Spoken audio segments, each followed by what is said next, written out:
Ketika Kementerian Pertahanan baru-baru ini mengajukan anggaran sejumlah 124,995 billion dolar, kita bulatkan ya, 125 billion dolar atau mendekati angka 1.700 triliun, sebuah angka yang lumayan besar yang membuat otak saya yang kecil ini menjadi hang atau loading. Sebentar, ini anggaran untuk apa ya?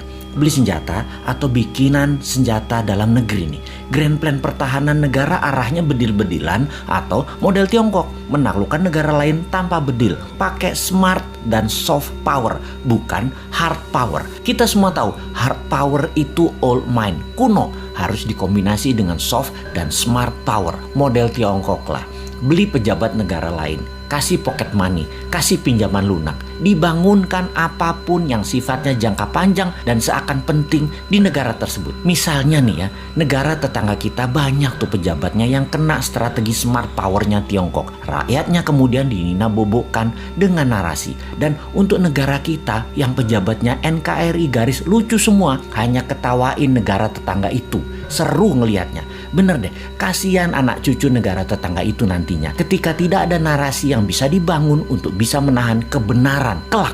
Kembali ke anggaran maha besar. Ketika kita mengetahui bahwa anggaran militer itu ternyata pakai hutangan, ini membuat lemes generasi new mind. Lah nanti yang bayar siapa? Ini multi years loh nyicil hutangannya. Bener deh, ini harus dipertanyakan bukan hanya Qovadis Departemen Pertahanan, juga pertanyakan mau bangun militer 1.700 triliun dengan ngutang segede APBN Indonesia dalam 1 tahun itu, kita baliknya dapat apa? Sekarang aja utangnya sudah 6.500 triliun, ditambah BUMN yang minusnya banyak, PLN minus, KAI minus, Garuda minus, serta banyak lagi yang angkanya bikin gemeter new mind. Kalau old mind sih nggak gemeter, karena memang mindsetnya bisanya ngutang. Biasa itu ngutang bagi mereka.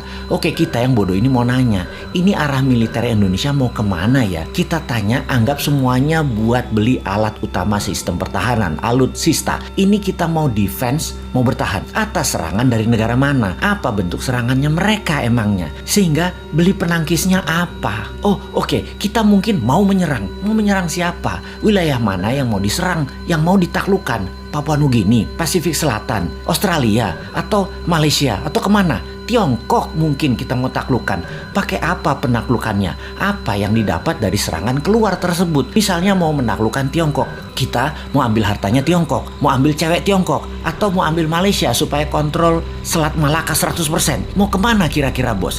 Apa kita mau perang biologi? Jadi bukan beli senjata berat, tapi bangun senjata biologi buat virus baru. Kalau nggak makan gudeg, pada mati. Virus ini kita akan sebar ke seluruh dunia. Kita buat orang panas dingin, sesak nafas. Tapi begitu makan gudeg, sembuh. Kita siapkan gudegnya.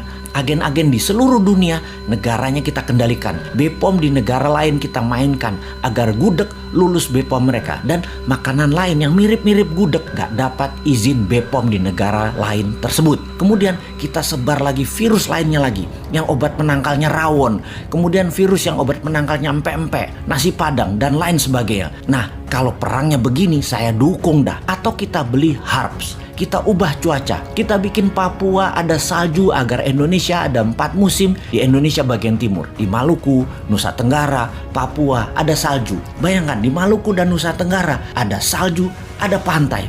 Keren abis. Di Papua akan ada ski resort, banyak. Kayak di Swiss, gila nih Indonesia kerennya. Sementara di Indonesia bagian barat dan tengah seperti biasa, hanya 2 musim.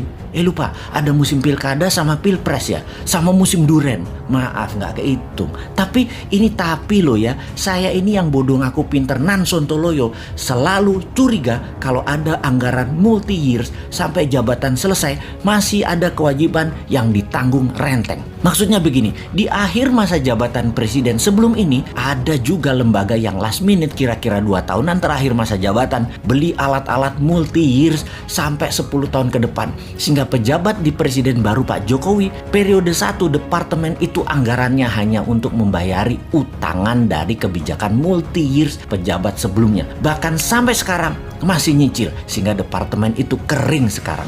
Ini ngebayang aja, kalau kita beli barang dari luar negeri, komisinya di luar negeri loh ya. Komisi selalu didapat dari penjual kan, dan jarang loh penjual nggak ngasih uang tali kasih, itu jarang. Jadi si pejabat periode lalu beli-beli dalam jumlah besar, komisinya di muka dong ya, gede banget dong komisinya karena dealsnya multi years. Lumayan, namanya juga udah akhir masa jabatan. Mulai paham kenapa si Sontoloyo ini berkerut kening urusan anggaran besar multi years yang ditanggung renteng sampai pejabat berikut-berikutnya. Ya, mudah-mudahan analisa si Bosman ini salah lagi, karena kayaknya amanah kok pejabatnya. Calon presiden kemudian kok, pasti maha suci.